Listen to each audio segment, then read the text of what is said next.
Salut Manuel, mon pote va enlever son liner de piscine et mettre du carrelage à la place. Il doit faire quoi pour l'étanchéité avant de carreler, s'il te plaît?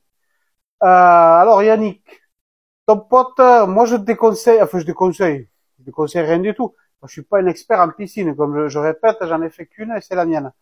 Je pense que moi, il faudrait au moins un enduit étanche quand tu carrelles une piscine, tu vois. Moi j'ai fait béton étanche, enduit avec étanchéité. Et après, je vais t'expliquer les produits que j'ai mis contre l'enduit. C'est du Sermiproof 650. C'est ce que tu as là. Ça, c'est un enduit liquide à base de latex que tu mets au rouleau, sur les parois, sur le sol. Tu le mets si tu le fais au rouleau, tu mets 3 couches. C'est une piscine quand même. Dans une douche à l'italienne, par exemple, on met que 2 couches. Là, tu as une piscine, je conseillerais plutôt 3 couches.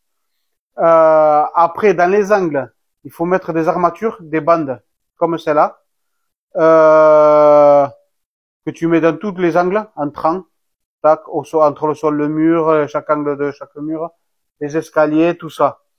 Et moi, je te conseille même que les bandes, il les colle avec le produit. Il met un coup de pinceau dans les angles, et il colle la bande au fur et à mesure, il laisse sécher, et le lendemain, il continue, il fait tout au rouleau. Tout le reste, tout au rouleau, et 3 couches au rouleau. Comme ça fera 4 couches sur les angles. Parce que très souvent, là où il y a des problèmes, c'est dans les angles. Alors, une couche de plus, ça mange pas de pain, comme on dit. Après, pour les angles entrants, c'est-à-dire, t'as le mur qui descend, le sol, tout le petit angle. Tu vois, t'as 4 angles, normalement. Mais en fait, tu as des pièces comme celle-ci, en vente, mais ça coûte la peau du sgeg. Moi, ce que je fais, je me coupe un bout de bande comme ça, tu vois.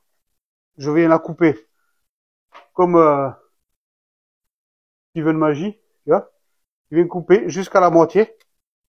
Et une fois que tu es à la moitié, eh bien, tu te le retournes pour venir faire ton angle.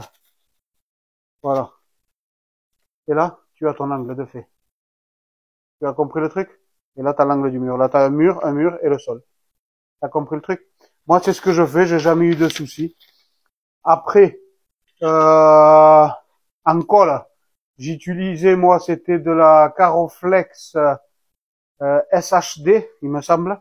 C'est une colle spéciale c'est une colle flexible pour les extérieurs, pour les piscines, tout ça, pour des endroits où ça risque de bouger. Voilà. Je pense que je t'ai tout dit. Si j'ai oublié quelque chose, tu me le dis. Mais la vidéo va bientôt se terminer. Elle fait 3 minutes. Ciao les amis. J'espère que ça va intéresser plusieurs personnes. Ciao.